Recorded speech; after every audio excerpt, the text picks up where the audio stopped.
Chief minister के चंद्रशेखर राव ने जिला कलेक्टर जंगांव की नई इमारत का इफ्तिताह किया। उन्होंने अपनी तकरीर में कहा कि तेलंगाना रियासत गुज़िश्ता 7 वर्षों में बेपनाह तरक्की की है और ये तरक्की किसी महदूद शोबे तक नहीं बल्कि तमाम शोबों में यकसा तरक्की की है। अर्जियात की बढ़ती हुई कीमतें इस तरक्की का सबूत है। उन्होंने कहा कि टीआरएस हुकूमत ने तमाम शहरियों को पीने का साफ पानी की फराहमी के अहम वादे को पूरा किया है। 24 घंटे बरक़ी की सरबराही को यकीनी बनाया गया है। चीफ मिनिस्टर ने जिले में 4 मुख्तलिफ इफ्तिताही तकारीब में भी शिरकत की। इनमें टीआरएस पार्टी के डिस्ट्रिक्ट दफ्तर का इफ्तिताह भी शामिल है। हिजाब पर तनाज़े के चलते शहर भर में हिजाब की तायद में बाद नमाज़ जुमा कई मकामात पर मुसलमानों बिलखुसूस ख़वातीन ने एहतजाजी मुजाहरे मुनज़्ज़म किए। आज अंजुमन क़ादरिया क़ाज़ीपुरे में एक बड़ा एहतजाजी मुजाहरा मुनज़्ज़म किया गया। मौलाना सैयद अली क़ादरी ने क़यादत की और उन्होंने कहा कि हिजाब और बुर्क़े का इस्तेमाल मुस्लिम ख़वातीन का हक़ है। दस्तूर ने हर शहरी को अपनी पसंद का लिबास ज़ेबतन करने की इजाज़त दी है। मस्जिद अज़ीज़ा मेहदीपट्टनम के पास मुनज़्ज़म करदा मुजाहरे में सेंट एंस कॉलेज की तालिबात भी शामिल थीं। विजयनगर कॉलोनी में वाक़ मस्जिद जहांरा के पास भी पुरजोर एहतजाजी मुजाहरा किया गया। लैंको हिल के अराजी के मुकदमे में वक्फ बोर्ड की शिकस्त पर शदीद बरहमी का इज़हार करते हुए वक्फ बोर्ड प्रोटेक्शन कमेटी ने दफ्तर वक्फ बोर्ड के सामने ज़बरदस्त धरना दिया। पुलिस ने कन्वीनर कमेटी उस्मानुल हाजरी, साबिक़ रुकन पार्लियामेंट अजीज पाशा, तेलंगाना प्रदेश कांग्रेस कमेटी के तर्जुमान से निज़ामुद्दीन और दूसरों को हिरासत में लेकर बेगमबाजार पुलिस स्टेशन को मुंतकिल किया। अजीज पाशा ने कहा कि वक्फ बोर्ड की नाअहली की वजह से मुसलमानों का करोड़ों रुपए का नुकसान हुआ है। मलकपेट के मजलिसी रुकन असम्बली अहमद बलाला ने चार मीनार मंडल के तहत कल्याण लक्ष्मी शादी मुबारक स्कीम के लिए दाखिल करदा 60 दरखास्तों के दरखास्त गुजारों में चेक तकसीम किए। इस मौके पर डिप्टी मंडल रेवेन्यू ऑफिसर मोहम्मद यूनुस और मजलिसी कारपोरेटर्स भी उनके हमरा थे। तलात पंचलम की मजलिसी कारपोरेटर डॉक्टर समीना बेगम ने हिजाब को लेकर कर्नाटक में जारी तनाज़े को तालिबात के खिलाफ एक साजिश करार दिया। उन्होंने कहा कि सालाना इम्तिहानात से ऐन क़बल इस तनाज़े को उठाते हुए मुस्लिम तालिबात को कॉलेज में आने से रोका जा रहा है। समीना बेगम ने कहा कि ऐसी हरकतों से मुस्लिम तालिबात के तर्क तालीम करने के रुझान में इजाफा होगा।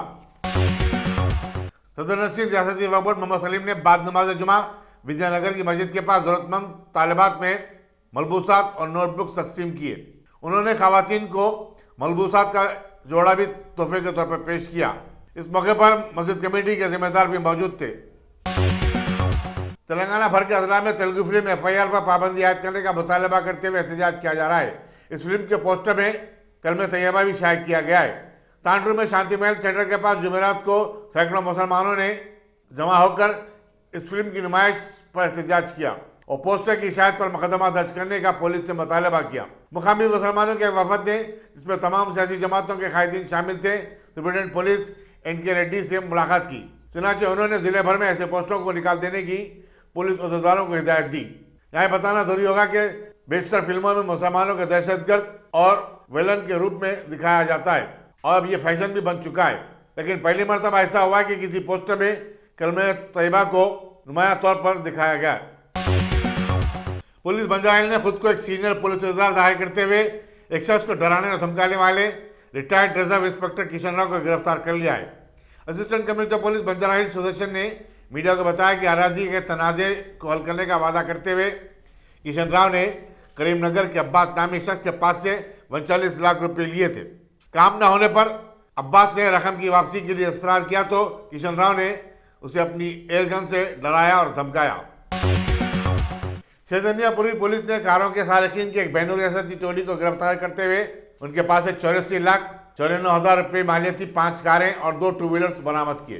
कमिश्नर पुलिस अच्छाकुंडा महेश भगवत ने मीडिया को बताया कि आंध्र प्रदेश के भीमावरम का रहने वाला जी महेश कुमार जिले कृष्णा के शेख मुनव्वर और के साई मदन के साथ मिलकर किराए पर कारें हासिल करता था और फिर वो उसमें लगे हुए GPS सिस्टम को निकालकर गाड़ियों के नंबर भी तब्दील करता और फिर सस्ती कीमत पर लोगों को फरोख्त कर देता था।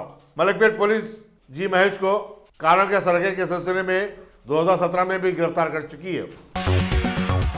मजलिस दावतुल कुरान रैन बाजार में सदर मजलिस और रुकन पार्लियामेंट बैरिस्टर हसन अवैसी की उम्रदराजी के लिए खुसूसी दुआओं का अहतमाम किया गया। याकूतपुरे के मजलिस रुकन असम्बली अहमद पाशा कादरी और दूसरे मजलिस कायदीन के अलावा मुख्तलिफ मदारिस के उफ़ास और अइम्मा साहिबीन ने भी इसमें शिरकत की। हाफिज बुखारी मोहम्मद बाबा मुहिउद्दीन हुसामी की क़िरात कलाम पाक से दुआए इज्तिमा का आगाज़ हुआ। हाफिज बाबा शरफुद्दीन हुसामी ने खुसूसी दुआ की, जबकि मोहम्मद शहाबुद्दीन हुसामी, मोहम्मद कलीम और दूसरों ने इस प्रोग्राम के इनेकाद में बढ़ चढ़ कर हिस्सा लिया। मजलिस इत्तेहादुल मुस्लिमीन ने तेलुगु फिल्म FIR के पोस्टर में कलमे तैयबा की इशाअत पर शदीद गम व गुस्से का इजहार करते हुए ऐसे पोस्टरों को फौरन निकाल देने और फिल्म में जहां कहीं भी ऐसे मनाजिर हैं उन्हें हज़फ करने का मुतालबा किया। मजलिस के मोहतमद उमूमी और रुकन असम्बली अहमद पशा की क़यादत में एक वफद ने रियासती वज़ीर सिनेमाटोग्राफी T श्रीनिवास यादव से मुलाकात करके एक याददाश्त पेश की। वफद में मजलिस अरकान असम्बली कौसर मुहिउद्दीन और जाफर हुसैन मेराज भी शामिल थे। वज़ीर सिनेमाटोग्राफी श्रीनिवास यादव ने फिल्म डेवलपमेंट कॉर्पोरेशन के चेयरमैन से फौरी राब्ता पैदा किया और उनसे कहा कि मुतनाज़िया पोस्टर्स फौरी निकाल दिए जाएं और इस सिलसिले में फिल्म के प्रोड्यूसर और डायरेक्टरों से भी बातचीत की जाए। कर्नाटक में हिजाब पर शुरू करदा तनाज़ा अब सुप्रीम कोर्ट में चला गया है। कर्नाटक हाईकोर्ट की तरफ से अबूरी राहत न मिलने पर फेडरेशन ऑफ मसाजिद मदरसा वक्फ इदारे जात के डॉक्टर जे हिल्ली ने एक दरखास्त दाखिल की है। कर्नाटक की अदालत ने मुस्लिम तालिबात को कोई राहत नहीं दी। दरखास्त गुजार का कहना था कि 15 फरवरी से शुरू होने वाले प्रैक्टिकल इम्तिहानात को लेकर तलबा तालिबात में शदीद तशवीश और बेचैनी पाई जाती है। तालीमी इदारों में दाखिले से रोकने के लिए ऐसी हरकत की गई है और इससे तालिबात के तालीम और कैरियर पर असर पड़ेगा। वाज़ेह है कि कर्नाटक में एक 3 रुकनी बेंच इस मामले की समाअत करने जा रहा है। मरकजी वज़ारत सेहत ने बैरून मुमालिक से आने वाले मुसाफिरीन के लिए नए क़वायद का ऐलान किया है, जिसका इतलाक़ 14 फरवरी से होगा। अब मुसाफिरीन को ऑनलाइन पोर्टल पर खुद अपना हलफनामा दाखिल करना होगा।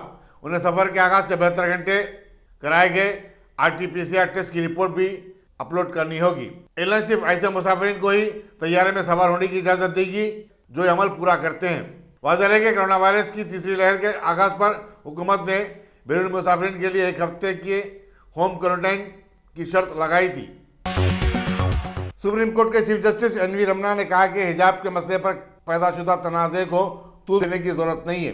चीफ जस्टिस कर्नाटक हाईकोर्ट की तरफ से मुस्लिम तालिबात को कोई राहत न मिलने पर एक वकील D कामत की दरख्वास्त पर ज़ुबानी राय दे रहे थे। उन्होंने कहा कि वो नहीं चाहते कि इस मामले को बड़े पैमाने पर ले जाया जाए और ना ही अपनी कोई रूलिंग देना चाहते हैं। उन्होंने कहा कि हम सब कुछ देख रहे हैं कि क्या हो रहा है। जस्टिस रमना ने कहा कि किसी शख्स के दस्तूरी हुकूक की खिलाफ वर्जी हो तो ही हम मदाखलत करते हैं और मुनासिब कार्रवाई करते हैं। एक और दरखास्त में 2 वकला अहमदुल्ला कोतवाल और आदिल अहमद ने कहा कि हिजाब का इस्तेमाल दस्तूर की दफ़ा 19 के ऐन मुताबिक है, जिसमें सराहत की गई कि हर एक को अपनी पसंद का लिबास पहनने का हक हासिल है। हिंदुस्तान में गुज़श्ता 24 घंटे के दौरान कोरोना वायरस के 58,771 नए केसेस दर्ज होने के बाद इस मर्ज के मुतासरीन की कुल तादाद 4,25,36,137 हो चुकी है। मरकजी वज़ारत सेहत ने बताया कि इसी मुद्दत में 657 नई अमवात हुई हैं। इस तरह अब तक इस मर्ज से 5,07,177 अफराद फौत हो गए हैं। नई अमवात में 341 केरल में और 45 महाराष्ट्र में हुई हैं। मुल्क भर में सबसे ज़्यादा 1,43,292 अमवात महाराष्ट्र में हुई हैं। इसके बाद 61,134 अमवात के साथ केरला दूसरे नंबर पर आता है। कर्नाटक में 39,554, तमिलनाडु में 37,862, दिल्ली में 26,035, उत्तर प्रदेश में 26,372 और मगरबी बंगाल में 20,938 अमवात रिकॉर्ड में दर्ज की गई हैं।